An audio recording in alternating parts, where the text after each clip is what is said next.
नमस्कार। और कैसे हैं आप सब। मन्नू परी की ड्रीम चैनल में आपका फिर से स्वागत है। और हमेशा खुश रहिए, हमेशा ऐसे स्माइल देते रहिए। और आगे मैं फिर आपके लिए कुछ इस तरीके की चीज़ लेकर के देखिए। हमारा जो पिछला वक्त था, जो हमारे बड़े बड़े बुज़ुर्गों का था, साहित्य आप उठा के देख लीजिए, हिस्ट्री आप देख लीजिए, कोई भी कुछ भी। और हिस्ट्री देखने की क्या ज़रूरत है जनाब, किताबों की क्या ज़रूरत है। जो हमारे जो पुराने बड़े बुज़ुर्ग रहे हैं, हमारे माता पिता जो रहे हैं, आप उन्हीं को ही देख लीजिए। देखिए, जिन्होंने नहीं देखा, जो अलग रहते हैं, गलत है। वैसे अलग रहना नहीं रहना चाहिए। अगर आप अपने बच्चे को अच्छा भविष्य देना चाहते हैं तो आज से, जो मैंने आपको पिछले वीडियो में बताया, उससे आगे का बताने जा रही हूँ। अगर आप अपने बच्चों को अच्छा भविष्य देना चाहते हैं, अच्छा एक इंसान बनाना चाहते हैं, देखिए, खाली पढ़ाई से आपका बच्चा अच्छा नहीं बनेगा। उसके अंदर आप कूट कूट के देखिए, सोने को जितना गर्म करके उसको पिला के उसको शेप देते हैं, हथौड़ा मारते हैं, लोहे को हथौड़ा मारते हैं और इतना उबालते हैं। तो आपको मैं बताऊं, सोने की तरह चमकना है ना, सॉरी, सूरज की तरह चमकना है ना, तो सूरज की तरह क्या करना होगा बताएं। सूरज की तरह अगर चमकना है ना, तो सूरज की तरह जलना भी पड़ेगा। देखा है सूरज में कितनी आग होती है, देखा है कितनी तपिश होती है। तो सूरज की तरह अगर आपको चमक के सबको चमक देनी है, मीन्स समझ रहे हो ना आप। तो यार मेरे से भी ज़्यादा समझदार हो। और मजाक नहीं है। देखिए, कहावत तो है कि अगर सूरज की तरह चमकना है तो सूरज की तरह जलना भी होगा। जब आप सूरज की तरह जलेंगे, मीन्स अपने बच्चों को आप, यार किसको कहते हैं, किसको कहते हैं, अच्छे अच्छे बच्चों को कपड़े दिला के लाना। आपके पास गुंजाइश नहीं है, फिर भी बच्चे ने किसी चीज़ पे हाथ रख दिया। आपकी गुंजाइश साइकिल पर चलने की भी नहीं है, बाइक की तो छोड़ो, और बच्चे ने कह दिया कि नहीं हमें तो स्कूटी चाहिए या हमें तो ये चाहिए। आपने कर्जा करके, लोन करके ला के अपनी बच्ची ख्वाहिश, नहीं जी नहीं। आप उससे प्यार नहीं कर रहे, आप उसके सबसे बड़े दुश्मन हो। बिल्कुल लिख के ले लो आप मेरे से। वो बच्चा, जो माँ बाप अपने बच्चों की ऐसी ख्वाहिशें पूरी करते हैं, उनका बच्चा ज़िंदगी में कुछ नहीं कर सकता। आप उस बच्चे की टांगे खुद ऐसे काट रहे हो, खुद काट रहे हो, उसको अपाहिज बना रहे हो आप। बिल्कुल मैं सख्त खिलाफ हूँ उस प्यार के, जो माँ बाप अगर ऐसा कर रहे हैं। बच्चों को हमेशा इस चीज़ का पता होना चाहिए कि हमारे माँ बाप किस तरीके से, आप अपनी सारी परेशानियाँ देखिए। परिवार किस लिए, पहले क्यों इस तरीके से ऐसा नहीं हुआ करता था, क्योंकि पहले सब बातें आपस में शेयर किया करते थे।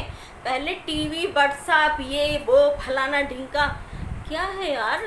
आजकल की औरतें मैंने देखा है, कहती हैं चलो जी एक छुट्टी है, दिन भर पहले तो सोएंगे, दोपहर तक सोएंगे, उसके बाद शाम को उठे, अपने तैयार वैयार हुए, परफ्यूम सरफ्यूम लगाए, चलो जी मॉल चल रहे हैं बच्चों को लेके।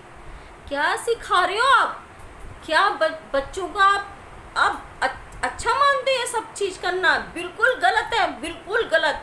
मैं इन सब चीज़ों के सख्त खिलाफ हूँ। आपको अच्छा लगता हो, लेकिन मैं सख्त खिलाफ हूँ इसके। बिल्कुल नेवर, नहीं होना चाहिए। सुबह जो मैंने आपको रूटीन बताए, उसके बाद में आपको वक्त, अगर आपकी फैमिली साथ में रहती है, बेटर, बिल्कुल अच्छी बात। लेकिन अगर आपकी फैमिली दूर रहती है, संडे का, छुट्टी का मीन्स होता है कि आप अपने बच्चे को, अपने परिवार को टाइम दीजिए। छुट्टी है तो बच्चे से बोलिए कि चलो बेटा रेडी हो, आज चलो, आज तुम्हारे चाचा के यहाँ घूम के आते हैं, चलो आज तुम्हारी बुआ के यहाँ घूम के आते हैं, चलो आज तुम्हारे मामा के यहाँ। ऐसा नहीं होना चाहिए कि मम्मी जी कहें अरे मैं तो अपने भाई के यहाँ जा रही हूँ, मैं तो वहाँ घूम के आऊँगी, चलो आप भी चलो। और ऐसा नहीं, देखिए नहीं, आपका बच्ची का भविष्य आपके पति के घर से जुड़ा हुआ है। आप माने या ना माने, पुरानी बातों में आज भी दम है, हमेशा रहेगा। आपके बच्चों का भविष्य आपके पति के घर से जुड़ा है। आपके ना मानने से ये बात ख़त्म नहीं हो जाएगी, अटल सच है। आपकी बच्चे के लिए जो आपकी दादी, जो आपकी बच्चे की बुआ, चाचा, ताऊ, लेकिन उसमें एक चीज़ होती है, आपको भी तो उनके दिल में जगह बनानी पड़ेगी ना। उनके लिए आपको भी तो उस तरीके से खड़ा होना पड़ेगा। खाली आपका ये कह देना कि वो, आप एक बार किसी से इस तरीके से कदम बढ़ा के तो देखो। और क्या हुआ अगर वो आपकी नहीं समझ रहे हैं? यार आपके अपने हैं, दोबारा कोशिश करो। रूठे हैं तो मनाओ। जैसे हमारे माता पिता होते हैं, हम बहन भाई हमारे आपस में कितने झगड़े होते हैं और फाइटिंग भी हो जाती है आपस में, फिर भी एक हो जाते हैं। इसी तरीके से हमारे ससुराल के रिश्ते भी ऐसे होते हैं। और हमें अपने बच्चों को अगर अच्छी चीज़ सिखानी है तो हमें झुकना पड़ेगा। घर परिवार को, रिश्ते को चलाने के लिए झुकना पड़ता है। डेफिनेटली झुकने से रिश्ते मजबूत होते हैं। मान लीजिए आप, ईगो रिश्ते को कभी पनपने नहीं देती, तोड़ देती है।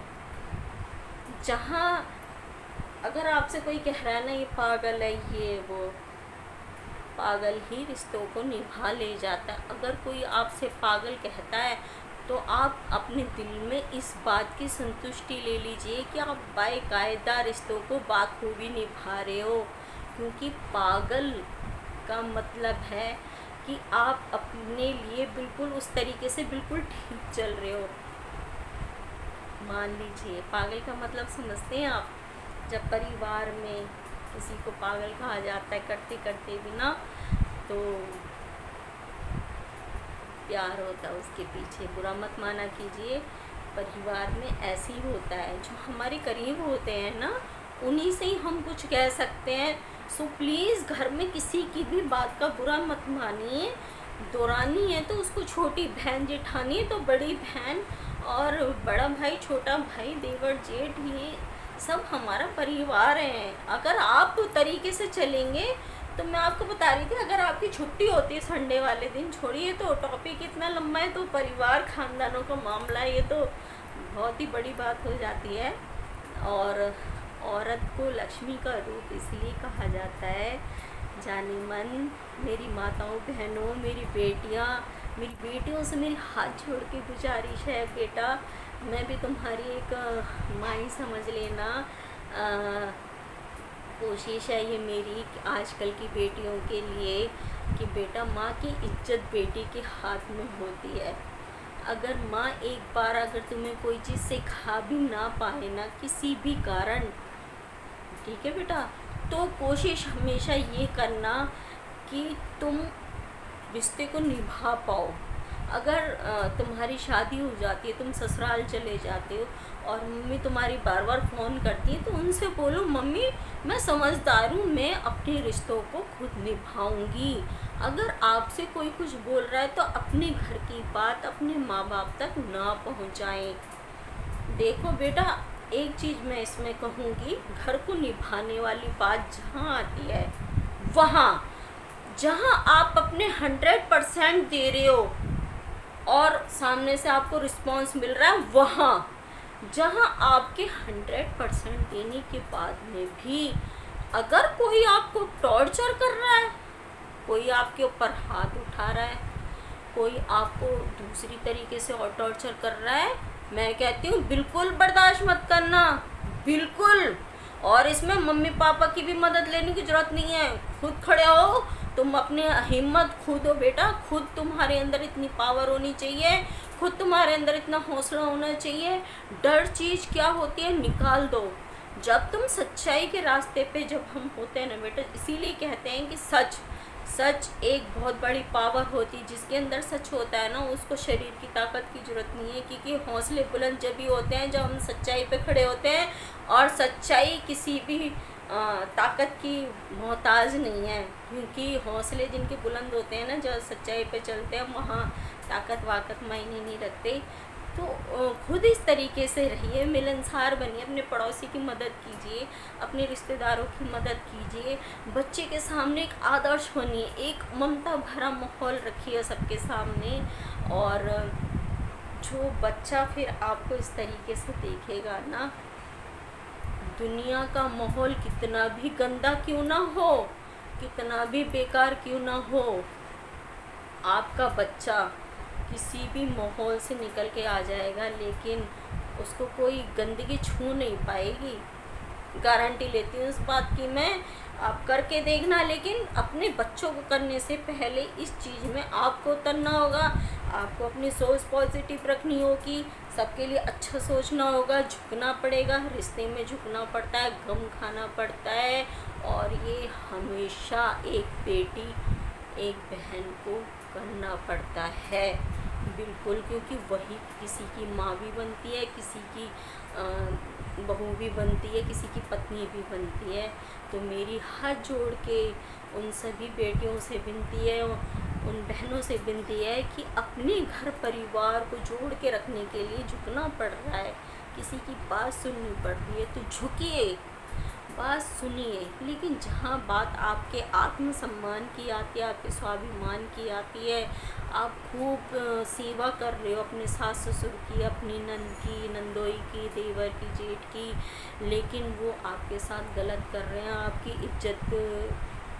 इज्जत के साथ छेड़खानी का मीन्स है कि आपके ऊपर गलत निगाह रख रहे हैं, या आपका पति आपके साथ में कुछ इस तरीके का हाथ उठा रहा है, शराब पी के आपको मारता है, आपको नहीं समझ रहा है, और आपको मतलब पैसे वगैरह इस तरीके से करता है। इस तरीके कोई भी अगर आपको टॉर्चर करता है, तो मैं उन बहन बेटियों से कहती हूँ कि फिर किसी को अपना दुखड़ा सुना करके अपने लिए एक हंसी का माहौल तैयार ना करें, उनके खिलाफ खुद लड़ाई लड़ें, खुद खड़े हों और उनको दिखा दें, उनसे बिल्कुल अलग हो जाएं और उनको अकेला खड़े होकर के दिखा दें कि तुम क्या चीज़ हो। उनको अपने पैरों पे खड़े होकर के कुछ बन के दिखा दें, ताकि दुनिया देखे, देखो फलाने के शादी हुई, उसके मतलब ससुराल वाले ऐसे थे, पर बंदी ने खड़े होकर के अकेले कुछ बन करके दिखा दिया और अपने बच्चों को भी करके दिखा दिया। तो आदर्श बने, अच्छी सोच रखें, पॉजिटिव सोच रखें, उस ईश्वर की आराधना हमेशा करते रहें और हमेशा अच्छा ही करें, अच्छा ही सोचें, अच्छा ही रहें। और फिर मैं मिलती हूँ नेक्स्ट वीडियो में। जब तक के लिए स्माइल देते रहें, खुश रहें, सुंदर से बन के रहें और अपने आप को खुशनुमा रखें हमेशा, और सोच पॉजिटिव रखें, है ना। फिर मिलती हूँ नेक्स्ट वीडियो में। जब तक के लिए नमस्कार, जय साईं राम।